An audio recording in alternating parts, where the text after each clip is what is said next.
प्यारे बच्चों सत श्री अकाल। अज आपां तुहाडी 5वीं जमात की पाठ पुस्तक व्याकरण ज्ञान सरोवर दा पाठ नंबर 2 वरण अते वरणमाला पढ़ांगे। पाठ 2 वरण अते वरणमाला। प्यारे बच्चों, भाषा नूं सिੱਖਣ ਲਈ वर्ण ਜਾਂ ਅੱਖਰਾਂ ਦੀ ਸਭ ਤੋਂ ਪਹਿਲੀ ਲੋੜ ਹੁੰਦੀ ਹੈ।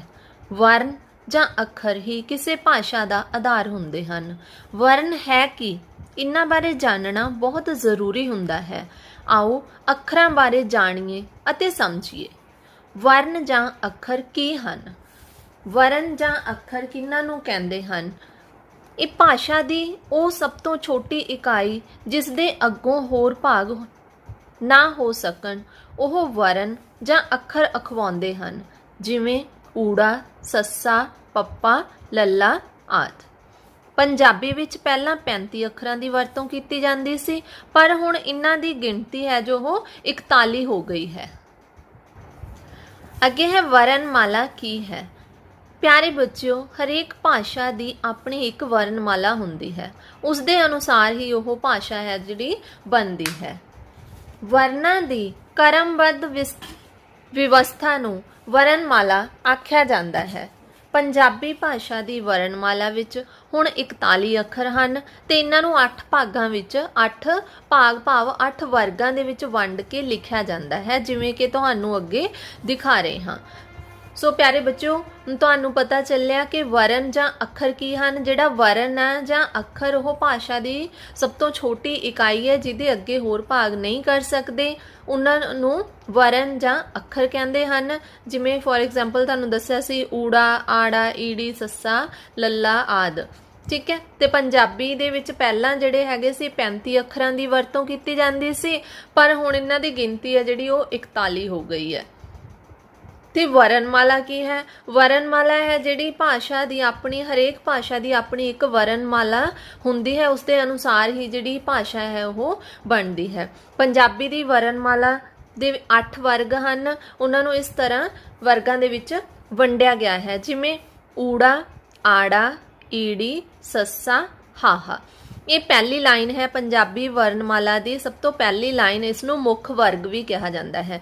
ਇਸ ਨੂੰ ਮੁੱਖ ਵਰਗ ਦਾ ਨਾਂ ਦਿੱਤਾ ਗਿਆ ਹੈ। ਊੜਾ, ਆੜਾ, ਈੜੀ, ਸੱਸਾ, ਹਾਹਾ। ਇਹ ਕਿਹੜੇ ਵਰਗ ਵਿੱਚ ਆਉਂਦੇ ਹਨ? ਮੁੱਖ ਵਰਗ ਵਿੱਚ। ਅੱਗੇ ਹੈ ਕੱਕਾ ਵਰਗ ਭਾਵ ਕਵਰਗ।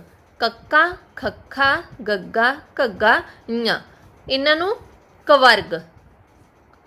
ਅੱਗੇ ਹੈ ਚੱਚਾ, ਛੱਛਾ, ਜੱਜਾ, ਝੱਜਾ, ञ, ਚਵਰਗ।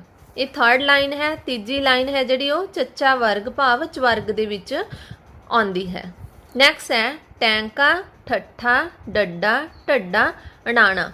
Fourth line ਟਵਰਗ। ਇਸ ਦਾ ਨਾਮ ਕੀ ਹੈ? ਟਵਰਗ। ਕਿਹੜੇ ਵਰਗ ਦੇ ਵਿੱਚ ਆਉਂਦੀ ਹੈ? ਟੈਂਕਾ ਵਰਗ, ਟ ਵਰਗ। ਅੱਗੇ ਹੈ ਤੱਤਾ, ਥੱਥਾ, ਦੱਦਾ, ਧੱਦਾ, ਨੰਨਾ, ਤਵਰਗ। ਨੈਕਸਟ ਹੈ ਪੱਪਾ, ਫੱਫਾ, ਬੱਬਾ, ਭੱਬਾ, ਮੰਮਾ। ਕਿਹੜੇ ਵਰਗ ਵਿੱਚ ਆਉਂਦਾ? ਪਵਰਗ ਦੇ ਵਿੱਚ। ਇਸੇ ਤਰ੍ਹਾਂ ਯਈਆ, ਰਾਰਾ, ਲੱਲਾ, ਵਾਵਾ, ਅੜਾੜਾ। ਇਹ ਕੀ ਹੈ?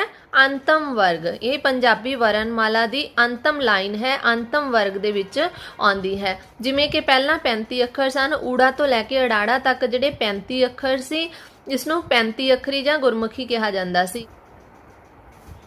ਇਸੇ ਤਰ੍ਹਾਂ ਬੱਚਿਓ ਸੱਸੇ ਪੈਰ ਬਿੰਦੀ ਸ਼ੋ, ਖੱਖੇ ਪੈਰ ਬਿੰਦੀ ਖੋ, ਗੱਗੇ ਪੈਰ ਬਿੰਦੀ ਗ, ਜੱਜੇ ਪੈਰ ਬਿੰਦੀ ਜ਼, ਫੱਫੇ ਪੈਰ ਬਿੰਦੀ ਫੋ, ਲੱਲੇ ਪੈਰ ਬਿੰਦੀ ਲੋ। ਇਹ ਹੈ ਨਵੀਨ ਵਰਗ। ਨਵੀਨ ਵਰਗ ਇਸ ਨੂੰ ਕੀ ਹੈ? ਇਸ ਵਰਣਮਾਲਾ ਦੇ ਵਿੱਚ ਐਡ ਕੀਤਾ ਗਿਆ, ਹੋਰ ਜੋੜਿਆ ਗਿਆ, ਇੱਕ ਨਵੀਂ ਲਾਈਨ ਜੋੜੀ ਗਈ ਹੈ। ਇਹ 6 ਅੱਖਰ ਹਨ।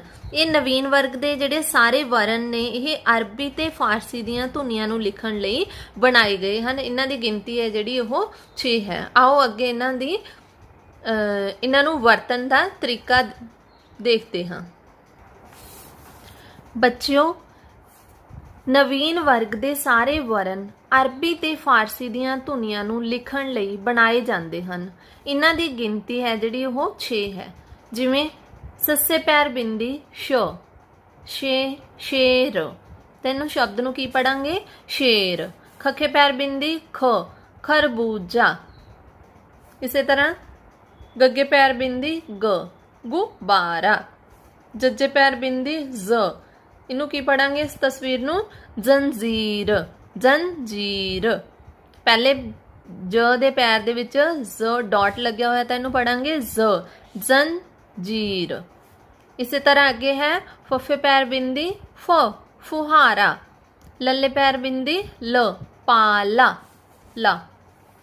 ਬੱਚਿਓ, ਪੰਜਾਬੀ ਦੇ ਕੁਝ ਵਰਨ ਅਤੇ ਉਹਨਾਂ ਨਾਲ ਸੰਬੰਧਿਤ ਚਿੱਤਰ ਵੇਖੋ, ਜਿਵੇਂ ਊੜਾ ਊਠ, ਕੱਕਾ ਕਬੂਤਰ, ਚੱਚਾ ਚਮਚਾ। इसी तरह आगे है टैंका टमाटर, तत्ता तरबूज, पप्पा पकौड़े, यैया यक्का। ਅੱਗੇ ਹੈ ਲਿਪੀ। ਬੱਚਿਓ, ਜਦੋਂ ਭਾਸ਼ਾ ਨੂੰ ਲਿਖਤੀ ਰੂਪ ਦਿੱਤਾ ਜਾਂਦਾ ਹੈ ਤਾਂ ਉਸ ਨੂੰ ਲਿਪੀ ਆਖਦੇ ਹਨ। ਗੁਰਮੁਖੀ ਲਿਪੀ। ਪੰਜਾਬੀ ਭਾਸ਼ਾ ਨੂੰ ਲਿਖਣ ਲਈ ਜਿਸ ਲਿਪੀ ਦਾ ਪ੍ਰਯੋਗ ਹੁੰਦਾ ਹੈ ਉਸ ਨੂੰ ਗੁਰਮੁਖੀ ਲਿਪੀ ਆਖਦੇ ਹਨ। ਤੇ ਗੁਰਮੁਖੀ ਲਿਪੀ ਵਿੱਚ 41 ਅੱਖਰ, 10 ਲਗਾਂ ਅਤੇ 3 ਲਗਾਖਰ ਆਉਂਦੇ ਹਨ। ਸੋ ਪਿਆਰੇ ਬੱਚਿਓ, ਲਿਪੀ ਕਿਸ ਨੂੰ ਕਿਹਾ ਜਾਂਦਾ ਹੈ? ਜਦੋਂ ਵੀ ਕਿਸੇ ਭਾਸ਼ਾ ਨੂੰ ਲਿਖਤੀ ਰੂਪ ਦਿੱਤਾ ਜਾਂਦਾ ਹੈ ਤਾਂ ਉਸ ਨੂੰ ਲਿਪੀ ਆਖਦੇ ਹਨ। ਜਦੋਂ ਕਿਸੇ ਭਾਸ਼ਾ ਨੂੰ ਅਸੀਂ ਲਿਖਣ ਦੇ ਲਈ ਉਹਨੂੰ ਲਿਖਤੀ ਰੂਪ ਦੇ ਦਿੰਦੇ ਹਾਂ ਤਾਂ ਉਹਨੂੰ ਲਿਪੀ ਕਹਿੰਦੇ ਹਨ। ਤੇ ਜਿਹੜੀ ਪੰਜਾਬੀ ਹੈ, ਪੰਜਾਬੀ ਦੀ ਲਿਪੀ ਹੈ, ਜਿਹੜੀ ਪੰਜਾਬੀ ਭਾਸ਼ਾ ਨੂੰ ਲਿਖਣ ਦੇ ਲਈ ਜਿਹੜੀ ਲਿਪੀ ਦਾ ਪ੍ਰਯੋਗ ਕੀਤਾ ਜਾਂਦਾ ਹੈ ਉਹਨੂੰ ਗੁਰਮੁਖੀ ਲਿਪੀ ਆਖਦੇ ਹਨ। ਗੁਰਮੁਖੀ ਲਿਪੀ ਦੇ ਵਿੱਚ 41 ਅੱਖਰ ਹਨ, 10 ਲਗਾਂ ਅਤੇ 3 ਲਗਾਖਰ ਆਉਂਦੇ ਹਨ। ਅੱਗੇ ਹੈ ਵਰਨ ਜਾਂ ਅੱਖਰਾਂ ਦੀਆਂ ਕਿਸਮਾਂ।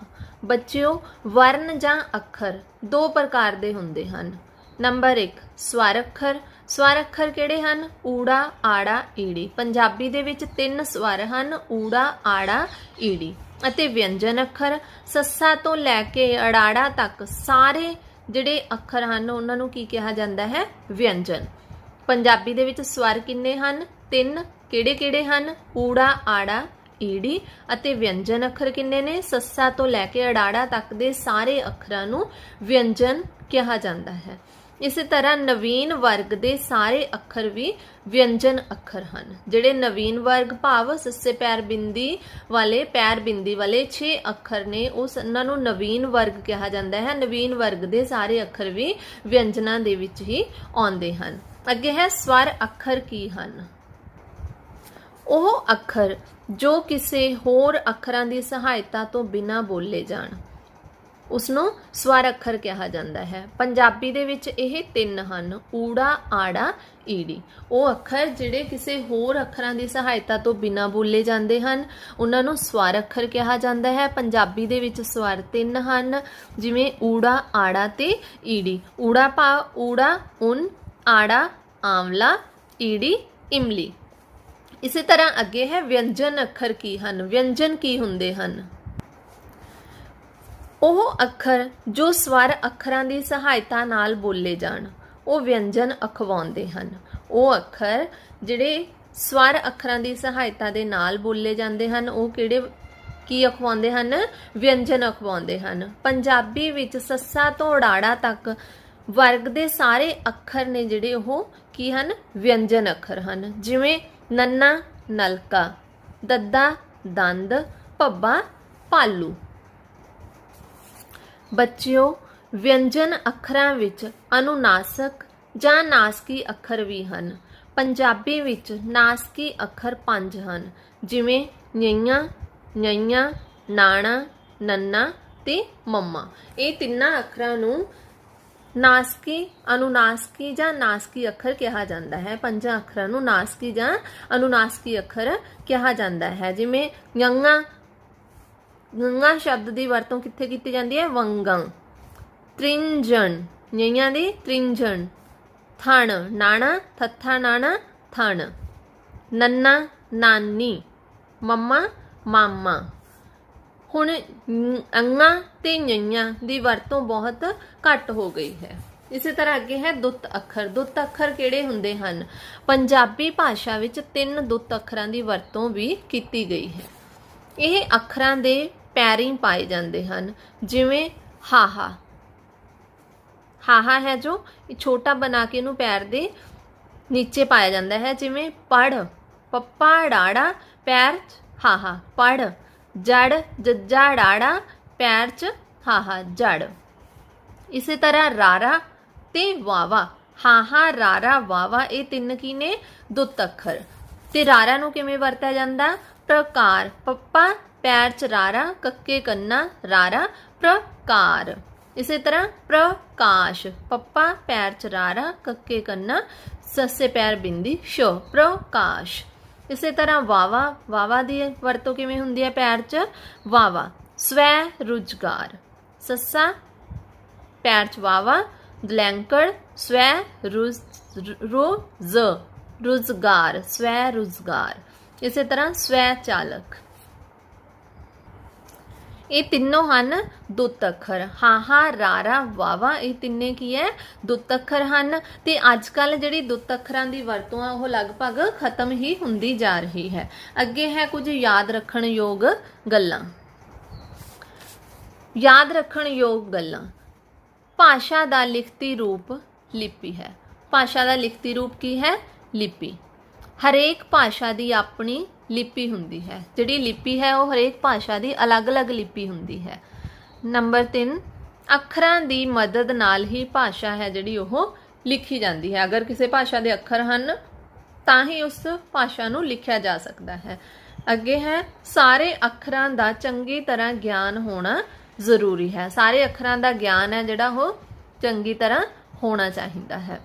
ਇਸੇ ਤਰ੍ਹਾਂ ਨੈਕਸਟ ਹੈ ਪੰਜਾਬੀ ਦੀ ਵਰਨਮਾਲਾ ਵਿੱਚ ਹੁਣ 41 ਅੱਖਰ ਹਨ। ਕਿੰਨੇ ਅੱਖਰ ਹਨ ਹੁਣ? 41 ਅੱਖਰ ਹਨ। ਪਹਿਲਾਂ ਕਿੰਨੇ ਸੀ? 35 ਅੱਖਰ।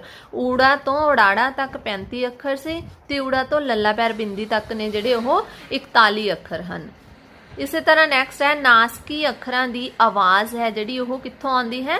ਨੱਕ ਰਾਹੀਂ ਆਉਂਦੀ ਹੈ। ਨਾਸਕੀ ਅੱਖਰਾਂ ਦੀ ਆਵਾਜ਼ ਨੱਕ ਰਾਹੀਂ ਆਉਂਦੀ ਹੈ। ਨਾਸਕੀ ਜਾਂ ਅਨੁਨਾਸਕੀ ਅੱਖਰ ਕਿੰਨੇ ਸਨ? 5। ਅੱਗੇ ਹੈ ਦੁੱਤ ਅੱਖਰ ਦੂਜੇ ਅੱਖਰਾਂ ਦੇ ਪੈਰਾਂ ਵਿੱਚ ਪਾਏ ਜਾਂਦੇ ਹਨ। ਦੁੱਤ ਅੱਖਰ ਕਿਹੜੇ ਹਨ?